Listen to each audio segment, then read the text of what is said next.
Welcome साथियों, आपका हार्दिक स्वागत है। यदि आप इस चैनल से पहली बार जुड़े हैं तो सब्सक्राइब ज़रूर कीजिएगा। साथियों, आज का हमारा टॉपिक है विनिमय साध्य विलेख की विमुक्ति। तो आइए इसके संबंध में चर्चा करते हैं। विनिमय साध्य विलेख की विमुक्ति, इसके संबंध में दो बातें हो सकती हैं।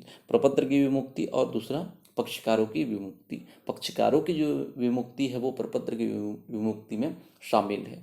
कैसे कहेंगे? जब प्रपत्र या विलेख के संबंध में कई पक्षकार हैं, उसमें से एक या दो पक्षकार अपने दायित्व से विमुक्त हो जा रहे हैं तो उसे हम संबंधित पक्षकार की विमुक्ति कहेंगे। और विलेख से संबंधित यदि सारे पक्षकार अपने दायित्व से विमुक्त हो जाते हैं तो इसे प्रपत्र की विमुक्ति माना जाएगा। प्रपत्र की विमुक्ति उस दशा में मानी जाएगी जब इसके अंतर्गत समस्त अधिकारों का दायित्व का समापन हो जाता है और प्रपत्र विनिमय साध्य नहीं रहता, हस्तांतरण योग्य नहीं रहता। तो ऐसे कंडीशन में ही विपत्र का विमुक्ति मानेंगे। पक्षकारों की विमुक्ति में उससे संबंधित जो पक्षकार हैं वे अपने दायित्व से विमुक्त होते जाएंगे तो संबंधित पक्षकार ही अपने दायित्व से विमुक्त माना जाएगा।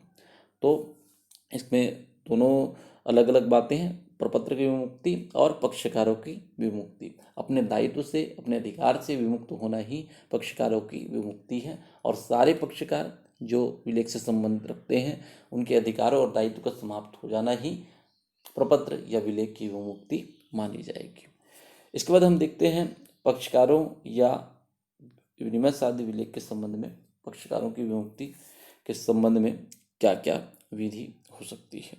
पहला है निरस्तीकरण द्वारा। जब किसी विनिमय साध्य विलेख का धारक या उसका अधिकृत एजेंट स्वीकर्ता या पृष्ठांकक का नाम उसको मुक्त करने के उद्देश्य से काट देता है तो ऐसा पक्षकार अन्य सभी वाद वाले पक्षकार धारक के प्रति अपने दायित्व से मुक्त हो जाते हैं। इस संबंध में यह बात महत्वपूर्ण है कि यदि किसी विलेख में किसी पक्षकार का नाम गलती से कट जाता है तो वह पक्षकार अपने दायित्व से मुक्त नहीं होता है।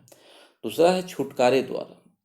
जब किसी विनिमय साध्य विलेख का धारक उसके लेखक, स्वीकर्ता या पृष्ठांकक को निरस्तीकरण के अतिरिक्त किसी अन्य रीति से मुक्ति देता है तो इसको मुक्त पक्षकार धारक उसको धारक के अधीन छुटकारे की सूचना के बाद अधिकार पाने वाले पक्षकारों के प्रति अपने दायित्व से मुक्त हो जाते हैं। इसको हम छुटकारे द्वारा विमुक्ति कहेंगे। भुगतान द्वारा विमुक्ति। यदि परिपक्वता पर धारक अथवा उसके एजेंट को विलेख का भुगतान कर दिया जाए तो ऐसे कंडीशन में सारे पक्षकार जो अपने दायित्व से विमुक्त हो जाते हैं, इसको भुगतान द्वारा विमुक्ति कहेंगे।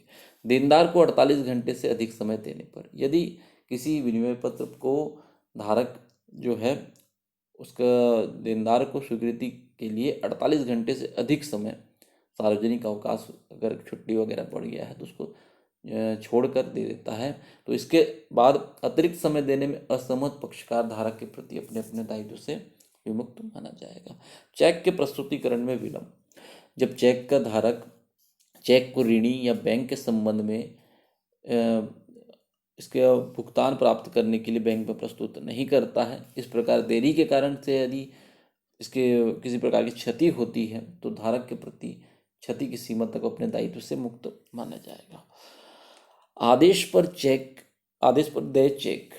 जब कोई चेक आदेश पर देय हो तो प्राप्तकर्ता द्वारा उसका बेचान परिक्रामण किया जाता है, उसको पृष्ठांकन किया जाता है तो यथाविधि भुगतान करने के प्रति धारक के प्रति बैंक से विमुक्त हो जाता है।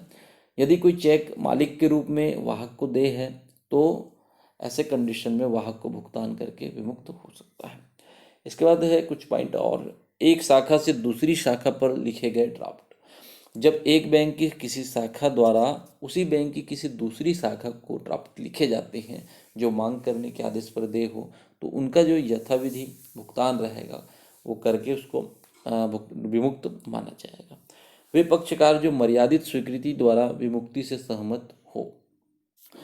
यदि किसी विनिमय पत्र का धारक मर्यादित स्वीकृति को स्वीकार कर लेता है तो अन्य समस्त पूर्व पक्षकार जो इस प्रकार की मर्यादित स्वीकृति से सहमत नहीं थे वो दायित्व से विमुक्त माने जाएंगे।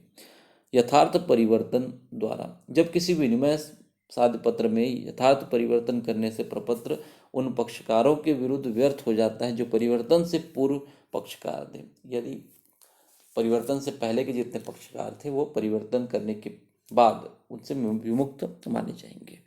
परिवर्तित प्रपत्र के द्वारा विमुक्ति, जब कोई प्रपत्र यथार्थ परिवर्तित हुआ हो लेकिन परिवर्तित न लगे, तो कोई चेक प्रस्तुति के समय रेखांकित ज्ञात न हो, ऐसे प्रपत्र का भुगतान करके दायी पक्षकार विमुक्त हो जाएगा।